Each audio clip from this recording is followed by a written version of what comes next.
Hi friends, this is Shiva. Welcome to my channel.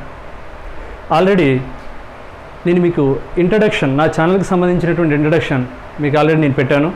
So I think మీరు అందరూ చూస్తుంటారు. ఇప్పుడు నేను పార్ట్స్ ఆఫ్ సెంటెన్స్ గురించి చెప్తాను. పార్ట్స్ ఆఫ్ సెంటెన్స్ అనేటటువంటి టాపిక్ మీద పూర్తి స్థాయిలో క్లారిటీ రాకుండా మీకు టెన్సెస్ అనేటటువంటి టాపిక్ అర్థం కాదు. ఒక సెంటెన్స్ యొక్క భాగాలు, ఏ వాక్యాన్నైనా మనం తీసుకున్నట్లయితే ఆ వాక్యాన్ని ప్రధానంగా 4 భాగాలుగా విభజించాం. గుర్తుపెట్టుకోండి, పార్ట్స్ ఆఫ్ స్పీచ్ వేరు, పార్ట్స్ ఆఫ్ సెంటెన్స్ వేరు. పార్ట్స్ ఆఫ్ స్పీచ్ అంటే భాష యొక్క భాగాలు, అంటే ఎంటైర్ లాంగ్వేజ్ని ప్రధానంగా 8 భాగాలుగా విభజించారు. అవి noun, pronoun, verb, adjective, adverb ఇట్లాంటివి. బట్ ఇక్కడ మనం మాట్లాడుకునేటటువంటి టాపిక్ పార్ట్స్ ఆఫ్ సెంటెన్స్. ఒక వాక్యాన్ని తీసుకున్నట్లయితే ఆ వాక్యాన్ని ప్రధానంగా 4 భాగాలుగా విభజించారు. కానీ దీనికంటే ముందు అసలు వాక్యం అంటే ఏంటి? మనలో చాలామందికి తెలుసు, వాక్యం అంటే కొన్ని పదాల యొక్క సముదాయం. That is basic knowledge. కానీ దాన్ని కాస్త డీటెయిల్గా తెలుసుకుని అప్పుడు అందులో భాగాల గురించి మనం తెలుసుకుందాం. వాక్యం అంటే కొన్ని పదాల యొక్క నిర్మాణం, కానీ కొన్ని పదాల యొక్క సముదాయం. కానీ ఆ సముదాయాన్ని, ఆ నిర్మాణాన్ని ప్రాపర్ మీనింగ్ వచ్చేటట్టు, ప్రాపర్ స్ట్రక్చర్ ప్రకారం అమర్చకపోతే అది వాక్యం కాదు. For example, songs, he sings. Is it a sentence? Songs, he sings. Meaning ఏదో అర్థం అవుతుంది, అతను పాటలు పాడతాడు అని చెప్పేసి. బట్ ఇది వాక్యం కాదు. కారణం ఏంటి అంటే this is combination of some words. అంటే కొన్ని పదాల యొక్క సముదాయం ఇది, కానీ ఈ సముదాయానికి ప్రాపర్ స్ట్రక్చర్ లేదు. అంటే కొన్ని పదాల యొక్క సముదాయానికి ప్రాపర్ స్ట్రక్చర్ కూడా ఉండాలి, అప్పుడే అది వాక్యం అవుతుంది. ఇలా చూద్దాం.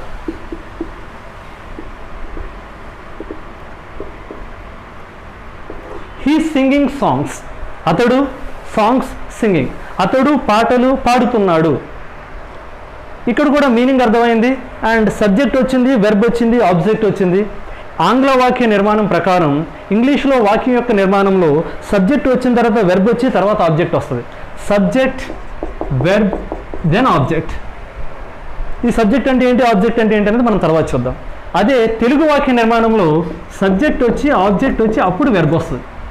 ఈ సెంటెన్స్ యొక్క నిర్మాణంలో పూర్తి స్థాయిలో అవగాహన లేకపోవడం వల్ల మనకి ఇంగ్లీష్ కాస్త అర్థం కాదు. మన ఇండియన్ లాంగ్వేజెస్ ఆల్మోస్ట్ అన్నీ కూడా వెర్బ్ అనేది వాక్యంలో చివరిలో ఉంటుంది తెలుగులాగా, కాబట్టి అవి కాస్త మనకి ఈజీగా అనిపిస్తాయి. కానీ ఇంగ్లీష్లో వాక్య నిర్మాణంలో వెర్బ్ అనేటటువంటిది వాక్యానికి మధ్యలో ఉంటుంది.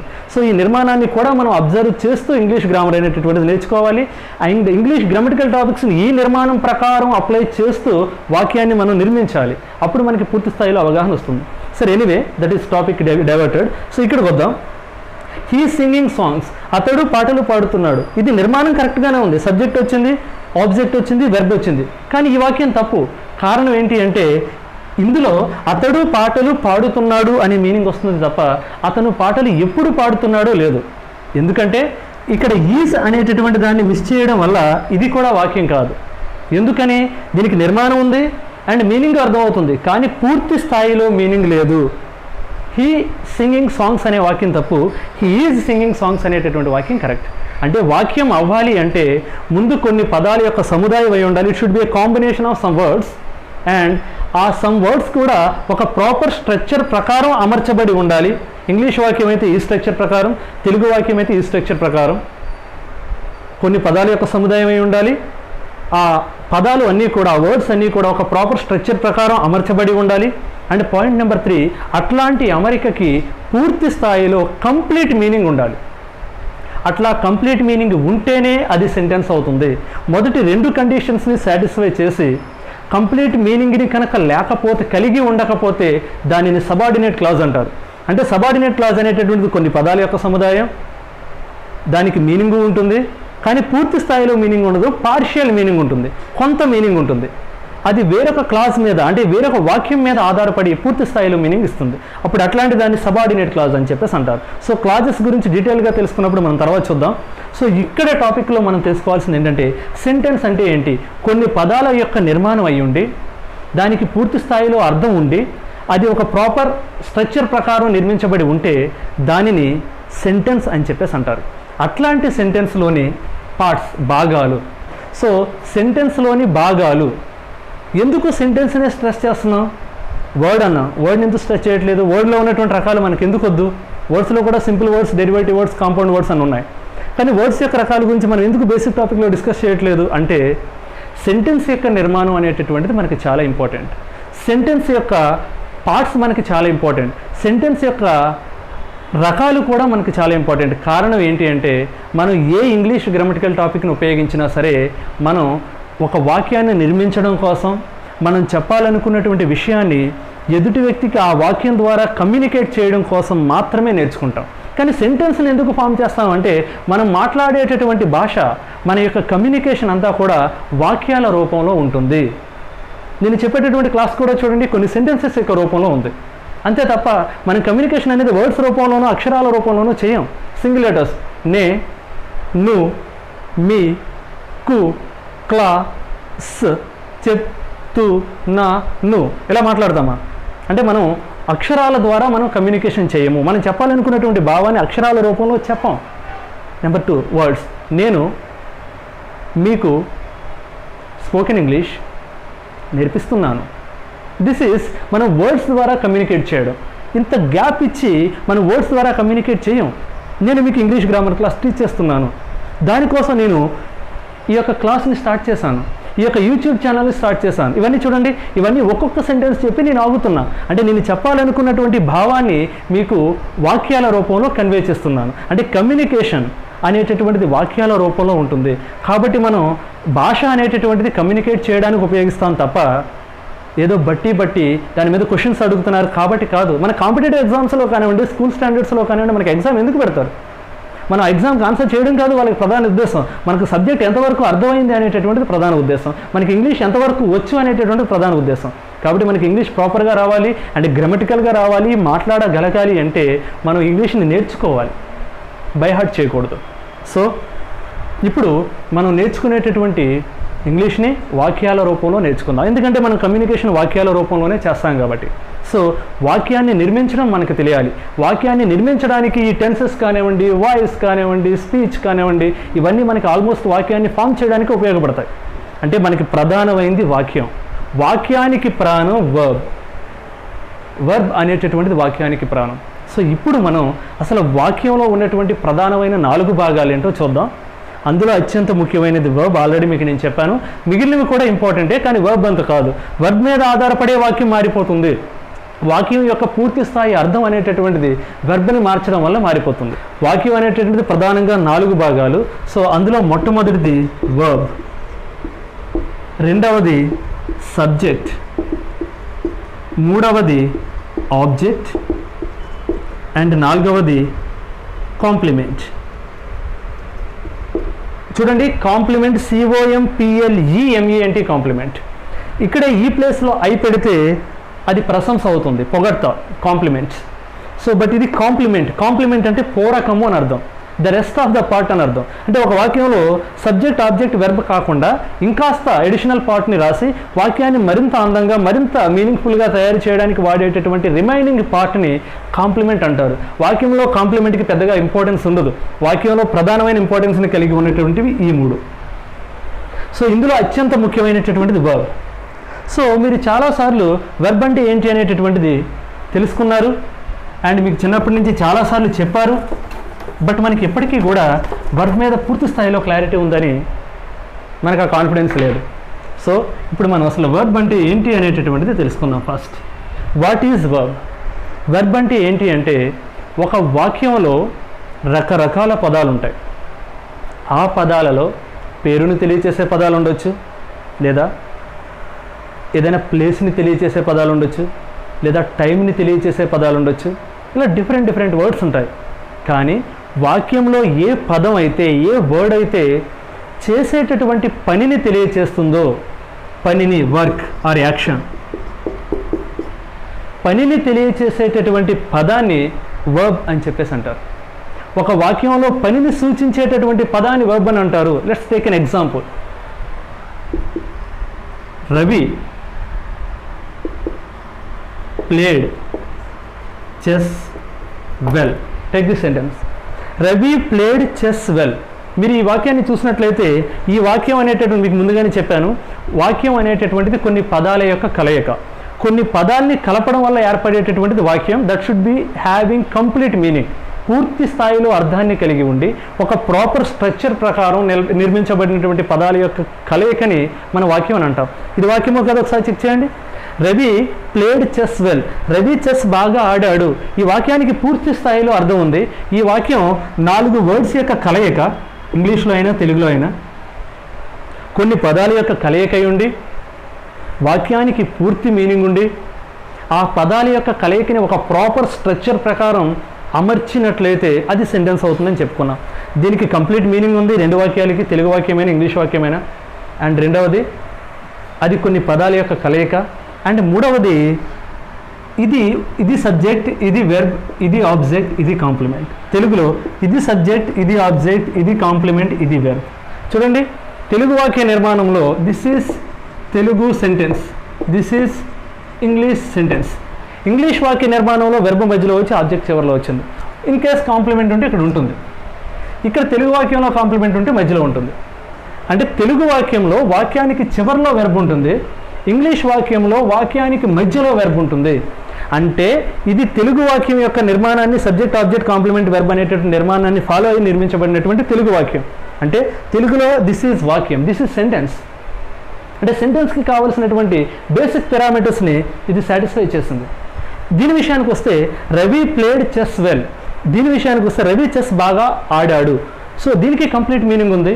ఇది ప్రాపర్ స్ట్రక్చర్ ప్రకారం, ఆంగ్ల వాక్య నిర్మాణం ప్రకారం వెర్బ్ మధ్యలో ఉండాలి కాబట్టి మధ్యలోనే పెట్టాము. సో సెంటెన్స్ యొక్క నిర్మాణాన్ని ఇది కూడా ఫాలో అయింది. అండ్ ఇది కంప్లీట్ మీనింగ్ని కలిగి ఉంది. కాబట్టి this is also a sentence. ఇది ఇంగ్లీష్ సెంటెన్స్, ఇది తెలుగు సెంటెన్స్. సో మొత్తం మీద మనం సెంటెన్స్ అనేది రాసాం. ఎట్లా రాయగలిగామంటే ఇది సింపుల్ పాస్ట్ టెన్స్ని ఉపయోగించి రాయగలిగాం. సింపుల్ పాస్ట్ టెన్స్ అంటే ఏంటి, దాన్ని ఎందుకు ఉపయోగిస్తారు, దాన్ని ఎలా రాయాలి, దాంట్లో ఉన్నటువంటి రూల్స్ ఏంటి, దాన్ని అలాగే ఎందుకు రాయాలి, ఇట్లాంటి విషయాలని మనం టెన్సెస్ టాపిక్లో నేర్చుకుందాం. ఇది ఇప్పుడు మనం బేసిక్ టాపిక్లోకి పార్ట్స్ ఆఫ్ సెంటెన్స్ అనే టాపిక్లోకి వచ్చాం. కాబట్టి మనం పార్ట్స్ ఆఫ్ సెంటెన్స్ నేర్చుకున్న తర్వాత అప్పుడు అక్కడికి వెళ్ళి ఈ వాక్యాన్ని మనంతట మనం నిర్మిద్దాం. నేను ఎగ్జాంపుల్గా తీసుకున్నాను, బట్ దీన్ని ఎలా ఫామ్ చేస్తానో మనం సబ్సిక్వెంట్గా తెలుసుకుందాం. సో ఇప్పుడు ఈ వాక్యాన్ని మీరు చూసినట్లయితే రవి చెస్ బాగా ఆడాడు, ఎనీ సెంటెన్స్. ఇప్పుడు ఇందులో రవి అంటే పనిని సూచించే పదమా? రవి అంటే పనా? ఏదైనా చేస్తున్నటువంటి పనా? కాదు. చెస్ అంటే చేస్తున్నటువంటి పనా? రవి అనేది ఒక మనిషి యొక్క పేరు, చెస్ అనేటటువంటిది ఒక ఆట యొక్క పేరు, అంతే తప్ప అది ఒక పని కాదు. బాగా అంటే అది పనా? బాగా అంటే ఇట్స్ ఏ డిస్క్రిప్షన్, బాగుంది, చక్కగా అని మీనింగ్, అంతే తప్ప అది పని కాదు. రవి అనేది పని కాదు, చెస్ అనేది పని కాదు. మరి ఆడాడు అని చెప్తున్నాం. మరి ఆడడం అనేటటువంటిది, ఆడడం అనే పని అయిపోయింది కాబట్టి ఆడాడు అంటున్నాం. మరి ఆడడం అనేటటువంటిది, ఎస్, ఆడడం అనేటటువంటిది పని. అంటే ఈ వాక్యంలో పనిని సూచించే పదమైనటువంటి ఆడాడు అనేటటువంటిది వర్బ్. సో ఇక్కడ రిమైనింగ్ వర్డ్స్ మనం చూసినట్లయితే ఒక వాక్యంలో పనిని సూచించే పదాన్ని వర్బ్ అని అంటారు. సో ఇక్కడ ఆడాడు అనేటటువంటిది వర్బ్. సో ఇప్పుడు ఒక వాక్యంలో పనిని ఎవరైతే చేస్తున్నారో ఆ పనిని చేసేటటువంటి వ్యక్తిని లేదా వస్తువుని లేదా జంతువుని, పనిని చేసేటటువంటి దానిని సింపుల్గా doer of action, doer of action. Verb అంటే యాక్షన్, యాక్షన్ అంటే వర్క్. ఒక వాక్యంలో పనిని తెలియచేసే పదాన్ని వర్బ్ అంటారు, డూయర్ ఆఫ్ యాక్షన్ని సబ్జెక్ట్ అంటారు. ఒక వాక్యంలో పనిని ఎవరైతే చేస్తున్నారో ఆ వ్యక్తిని లేదా అలా చేసేటటువంటి వస్తువుని or whatever it may be, పనిని చేసేటటువంటి దానిని బ్లైండ్గా సబ్జెక్ట్ అని అంటారు. ఈ వాక్యంలో ఆడడం అనేటటువంటి పనిని ఇంగ్లీష్లో ప్లేడ్, దిస్ ఈజ్ వెర్బ్. ఈ ప్లే అనేటటువంటి వర్బ్ని ఎవరు చేశారు? ఇంగ్లీష్లో అయినా తెలుగులో అయినా do it is common. Just వాక్య నిర్మాణం వల్ల అది వెనక్కి ఇది ముందుకు వచ్చింది అంతే. Grammatical topic is same in English grammar and Telugu grammar also. తెలుగులో అయితే దీన్ని కర్త కర్మ క్రియ అంటారు. కర్త కర్మ క్రియ, సబ్జెక్ట్ ఆబ్జెక్ట్ వర్బ్. సో ఇక్కడ ఆడడం అనేటటువంటి పనిని చేసింది ఎవరు? రవి అనేటటువంటి అతను ఆడాడు. అంటే ఆడడం అనేటటువంటిది పని, సో దట్ ఈజ్ వర్బ్. ఆడడం అనేటటువంటి పనిని రవి చేశాడు. So Ravi is subject, Ravi అనేవాడు సబ్జెక్ట్ అవుతాడు. Doer of action is subject. ఇప్పుడు ఒక పనిని ఒక వ్యక్తి చేశాడు అంటే ఆ పనికి ఒక ఫలితం ఉంటుంది, ఆ పనికి ఒక ఫలితం ఉంటుంది. ఆ ఫలితాన్ని ఏదో ఒక వస్తువు లేదో ఎవరో ఒక వ్యక్తి అనుభవించాలి. ఈ వాక్యంలో ఆడడం అనే పని యొక్క ఫలితం ఆడబడడం. ఆడబడడం ఆడడం అనేది డూయర్ చేసే పని. ఆడడం అనే పని యొక్క ఫలితం ఆడబడడం. ఇక్కడ ఆడబడడం అనేటటువంటి రిజల్ట్ని, ఫలితాన్ని ఎవరు అనుభవించారు, ఎవరు రిసీవ్ చేసుకున్నారు అంటే సింపుల్గా చెప్పాలి అంటే ఇక్కడ ఎవరు ఆడబడ్డారు? ఈ వాక్యంలో రవి ఆడబడ్డా? నో, రవి ఆడాడు. ఈ వాక్యంలో ఆడడం అనేటటువంటిది ఆడబడిందా? ఆడడం అనేటటువంటిది పని. ఈ వాక్యంలో ఆడబడింది బాగా అనేటటువంటిది ఆడబడిందా? బాగా అనేదాన్ని రవి ఆడలేదు. బాగా అనేదాన్ని రవి ఆడలేదు. రవి ఏం ఆడాడు? రవి చేత ఆడబడింది ఏంటి? చెస్ అనేటటువంటి దానిని, చెస్ అనేటటువంటి గేమ్ని రవి ఆడాడు. అంటే చెస్ అనేటటువంటిది receiver of action. Receiver of action అంటే రిసీవర్ ఆఫ్ యాక్షన్ అంటే ఆబ్జెక్ట్ అన్నట్టు. Action word is verb, doer of action is subject, receiver of action is object. పని యొక్క ఫలితాన్ని అనుభవించే దానిని ఆబ్జెక్ట్ అంటారు. ఇక్కడ ఆడడం అనే పని యొక్క ఫలితం ఆడబడడం. ఈ వాక్యంలో ఎవరు ఆడబడ్డారు? రవి చేత. సబ్జెక్ట్ చేత ఎవరు ఆడబడ్డారు? ఆడడం అనే పని యొక్క ఫలితాన్ని ఎవరు అనుభవించారు అంటే చెస్ అనేటటువంటి ఆట రవి అనేటటువంటి సబ్జెక్ట్ చేత ఆడబడింది. సో ఈ వాక్యంలో చెస్ అనేటటువంటిది ఆబ్జెక్ట్ అవుతుంది. ఇక లాస్ట్ మిగిలింది కాంప్లిమెంట్. కాంప్లిమెంట్ లేకపోయినప్పటికీ కూడా వాక్యానికి పూర్తి స్థాయిలో అర్థం ఉంటుంది. అఫ్కోర్స్ కొన్ని వాక్యాలు సబ్జెక్ట్ లేకుండాను ఆబ్జెక్ట్ లేకుండాను కూడా ఉంటాయి. వాక్యం నిర్మించబడాలి అంటే వెర్బ్ ఒక్కటి ఉన్నా కూడా చాలు. అట్లాంటి వాక్యాన్ని ఇంపరేటివ్ సెంటెన్స్ అంటారు. ఫర్ ఎగ్జాంపుల్, గో, వెళ్ళు. This is also sentence. This is imperative sentence. It's a command. Imperative sentence rules ప్రకారం ఒక్క V1తో కూడా మనం వాక్యాన్ని ఫ్రేమ్ చేయొచ్చు. అదే వెర్బ్ యొక్క మొదటి రూపం గో. అంటే ఒక్క వెర్బ్ తోటి కూడా వాక్యం నిర్మించబడుతుంది, కానీ వెర్బ్ లేకుండా వాక్యం నిర్మించబడదు. అందుకే వాక్యానికి వెర్బ్ అనేటటువంటిది ప్రాణం అని చెప్పాను. వాక్యంలో కాంప్లిమెంట్ లేకపోవచ్చు. మోస్ట్ ఆఫ్ ద సెంటెన్సెస్లో కాంప్లిమెంట్ లేకపోయినా ప్రాబ్లం లేదు. ఎందుకంటే కాంప్లిమెంట్ అనేటటువంటిది ఒక వాక్యానికి మరింత డీటెయిల్డ్ ఎక్స్ప్లెనేషన్, డీటెయిల్డ్ డిస్క్రిప్షన్ ఇస్తుంది అంతే. ఇక్కడ రవి చెస్ ఆడాడు, ఓకే, దానికి కంప్లీట్ మీనింగ్ ఉంది. It's also a sentence. Ravi chess ఆడాడు అనేటటువంటిది సెంటెన్స్. సింప్లీ రవి ఆడాడు, అది కూడా ఒక సెంటెన్సే. సో ఆబ్జెక్ట్ లేకుండా కూడా వాక్యాన్ని రాయొచ్చు. సో రవి చెస్ ఆడాడు అంటే that's complete sentence. Ravi chess ఆడాడు. బట్ బాగా అనేటటువంటిది ఏం చేస్తుంది? రవి చెస్ ఎలా ఆడాడో డిస్క్రైబ్ చేస్తుంది. It's a additional description. అంటే రవి చెస్ ఆడడం అనేటటువంటి పనిని ఎలా చేశాడో తెలియజేస్తుంది. అంటే ఈ కాంప్లిమెంట్ అనేటటువంటిది వాక్యంలో ఏ వర్డ్ అయినా కావచ్చు. పార్ట్స్ ఆఫ్ స్పీచ్ ప్రకారం అది యాడ్జెక్టివ్ కావచ్చు, యాడ్వర్బ్ కావచ్చు, కంజంక్షన్ కావచ్చు, what ever it may B. కానీ ఒక వాక్యంలో సబ్జెక్ట్, వెర్బ్, ఆబ్జెక్ట్ కాకుండా మిగిలిన భాగాన్ని మనం కాంప్లిమెంట్ అని అంటాం. కాబట్టి కాంప్లిమెంట్ సింపుల్ లాజిక్. వాక్యంలో సబ్జెక్ట్, ఆబ్జెక్ట్, వెర్బ్లను తీసేస్తే ఆ రిమైనింగ్ పార్ట్ ఏదైతే ఉందో, వాక్యంలో సబ్జెక్ట్, ఆబ్జెక్ట్, వెర్బులు కాకుండా రిమైనింగ్ పార్ట్ ఏదైతే ఉందో దానినే మనం కాంప్లిమెంట్ అని అంటాం. సో ఇక్కడ ఈ వాక్యంలో చూస్తే రవి అనేవాడు సబ్జెక్ట్, ఆడడం అనేటటువంటిది వెర్బ్, రవి చేత ఆడబడినటువంటి చెస్ అనేటటువంటిది ఆబ్జెక్ట్. ఇంక ఈ వాక్యంలో మిగిలిపోయినటువంటి వర్డ్ బాగా. అంటే బాగా అనేటటువంటిది కాంప్లిమెంట్. సో ఒకసారి గుర్తుపెట్టుకోండి, వెర్బ్ గురించి ఇది మాత్రమే కాదు. వెర్బ్ అంటే చేసేటటువంటి పని మాత్రమే కాదు, ఉన్నటువంటి స్థితిని వెర్బ్ అంటారు, కలిగి ఉన్నటువంటి స్థితిని వెర్బ్ అంటారు. చేసేటటువంటి పనిని తెలియచేసే వెర్బ్ని డూయింగ్ వెర్బ్ అంటారు, స్థితిని తెలియచేసేదాన్ని బీయింగ్ వెర్బ్ అంటారు, కలిగి ఉన్నటువంటి స్థితిని తెలియజేసేదాన్ని హ్యావింగ్ వెర్బ్ అంటారు. సో ఈ doing verb, being verb, having verb అంటూ, ఆక్సిలరీ వెర్బ్ అంటూ, మెయిన్ వెర్బ్ అంటూ, అందులో మళ్ళీ modal auxiliary verb, primary auxiliary verb. So ఇట్లా వెర్బ్లో చాలా డెప్త్ ఉంది. సో అదంతా ఇప్పుడు ఇంపార్టెంట్ కాదు. మనం టెన్సెస్ని పూర్తి స్థాయిలో నేర్చుకోవడానికి మనకి వెర్బ్ అంటే పని అని తెలిస్తే చాలు. Doer of action is subject, action is verb, receiver of action is object, rest of the sentence other than subject, verb and object is complement. So ఇది పార్ట్స్ ఆఫ్ సెంటెన్స్ అనేటటువంటి టాపిక్. సో ఇప్పుడు మనకి parts of sentence అర్థమైందా లేదా అనేది check చేసుకోవడం కోసం ఒక 2 సెంటెన్సెస్ రాసి వాటిని మనం వాటిలో ఉన్నటువంటి సబ్జెక్ట్, ఆబ్జెక్ట్, వెర్బ్ కాంప్లిమెంట్లని మనం ఐడెంటిఫై చేయగలుగుతున్నామా లేదా అనేటటువంటిది చూద్దాం. సో ఇది మీకు సెల్ఫ్ చెక్. సో నేను వాక్యాన్ని రాయగానే నేను దాని ఆన్సర్ చెప్పి ఎక్స్ప్లెనేషన్ చెప్పే లోపే మీరు వాక్యంలో ఉన్నటువంటి సబ్జెక్ట్, ఆబ్జెక్ట్, వెర్బ్లను ఐడెంటిఫై చేయగలగాలి. Okay friends, now I will write 2 sentences. So ఈ 2 వాక్యాలని మనం చూసినట్లయితే ఇందులో ఉన్నటువంటి పార్ట్స్ని ఐడెంటిఫై చేయడం అనేటటువంటిది మన టాస్క్. మొదటి వాక్యం, అతడు పాటలు పాడాడు. He sing songs. హీ అతడు, sang పాడాడు past tense and that is verb, and songs అంటే పాటలు. సో ఈ వాక్యంలో ఇప్పటికి మీరు చేసేసి ఉంటారు కాబట్టి నేను ఆల్రెడీ వర్బ్ ఏంటో చెప్పేశాను. అతడు పాటలు పాడాడు. అతడు అంటే ఫస్ట్ ఎప్పుడు చూడండి, సబ్జెక్ట్ని ముందు ఐడెంటిఫై చేయకండి, ఆబ్జెక్ట్ని అంతకంటే ఐడెంటిఫై చేయకండి. ఒక వాక్యంలో ముందుగా we have to identify verb.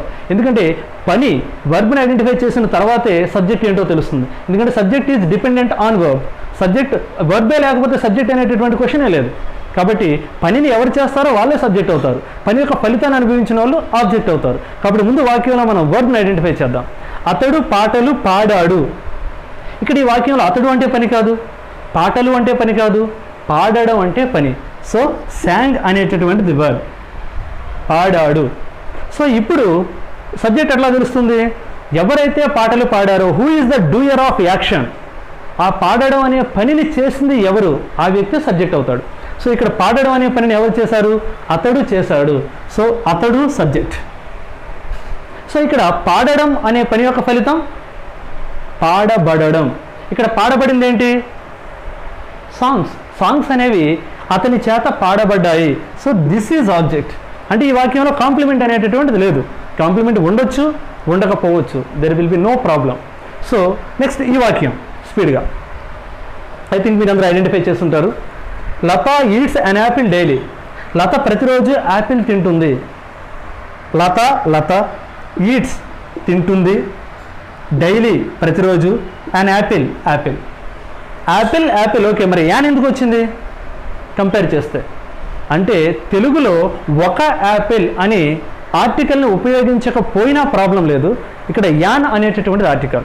But ఇంగ్లీష్లో యాన్ ఏ ఉపయోగించాల్సినటువంటి సందర్భంలో సింగులర్ నెంబర్ ఏకవచనం అయినప్పుడు కంపల్సరీ ఏ కానీ యాన్ కానీ dependent on rules of article rules ప్రకారం ఆపిల్ కాబట్టి యాన్ పెట్టాము. బనానా అయితే లత ఈట్స్ ఏ బనానా డైలీ అని ఉండేవాళ్ళు. Okay, what ever it maybe. Articles అనే టాపిక్ తెలుసుకున్నప్పుడు యాన్ ఎప్పుడు వాడాలి అండ్ ఏ ఎప్పుడు వాడాలి అనేది తెలుసుకుందాం. సో ఇప్పుడు లత ఈట్స్ అన్ యాపిల్ డైలీ. ఇప్పుడు ఈ వాక్యంలో పని ఏంటి? లత పన, డైలీ అనేది పన, యాపిల్ అనేటటువంటిది పన, తినడం అనేటటువంటిది పన. సో తినడం అనేటటువంటిది పని. సో ఈట్స్ అనేటటువంటిది వర్బ్ అవుతుంది. సో తినడం అనేటటువంటి పనిని ఎవరు చేస్తున్నారు? లత చేస్తుంది, లత తింటుంది. Latha is doer of action is subject. So Latha subject అవుతుంది. సో ఇప్పుడు లత చేత ఏం తినబడుతుంది అంటే లత దేనిని తింటుంది? Latha eats Apple. లత యాపిల్ని తింటుంది. సో పని యొక్క ఫలితాన్ని ఎవరు రిసీవ్ చేసుకున్నారంటే యాపిల్ రిసీవ్ చేసుకుంటుంది. కాబట్టి ఆయన యాపిల్ అనేటటువంటిది ఆబ్జెక్ట్. సో ఈ వాక్యంలో సబ్జెక్ట్ వెర్బ్ ఆబ్జెక్ట్ వచ్చేసింది. ఇంకా డైలీ అనే ఒక వర్డ్ మిగిలింది. సో డైలీ అనేటటువంటిది కాంప్లిమెంట్. చాలామంది యాన్ కూడా కాంప్లిమెంట్. నో, ఆబ్జెక్ట్ అంటే యాన్ యాపిల్ అనేటటువంటిది ఆబ్జెక్ట్. ఎందుకంటే లత తిన్నది ఏంటి? ఒక యాపిల్ తిన్నది, ఎన్నో యాపిల్స్ తినలే. సో ఒక యాపిల్ అనంతా ఒకటే వర్డ్గా ట్రీట్ చేయాలి. ఇదంతా ఆబ్జెక్ట్ అవుతుంది. సో ఈ విధంగా మనం ఒక సెంటెన్స్లో పార్ట్స్ని ఐడెంటిఫై చేయడం అనేటటువంటిది ఐ థింక్ మీ అందరికీ వచ్చిందని అనుకుంటున్నాను. సబ్జెక్ట్, ఆబ్జెక్ట్, వెర్బ్, కాంప్లిమెంట్ల మీద పూర్తి స్థాయిలో అవగాహన మీకు వచ్చిందని నేను ఎక్స్పెక్ట్ చేస్తున్నాను. ఈ రోజు టాపిక్లో భాగంగా మీ ఎక్సర్సైజ్ ఏంటి అంటే ఒక వాక్యాన్ని ఇచ్చినప్పుడు ఆ వాక్యంలో ఉన్న సబ్జెక్ట్, ఆబ్జెక్ట్, వెర్బ్ని ఐడెంటిఫై చేయగలగాలి. ఈ మాత్రం చేయగలిగితే ఈ టాపిక్కి మీకు క్లియర్గా రీచ్ అయినట్టు అర్థం. Okay, thank you. నెక్స్ట్ క్లాస్లో కలుద్దాం. This is Shiva. బాయ్.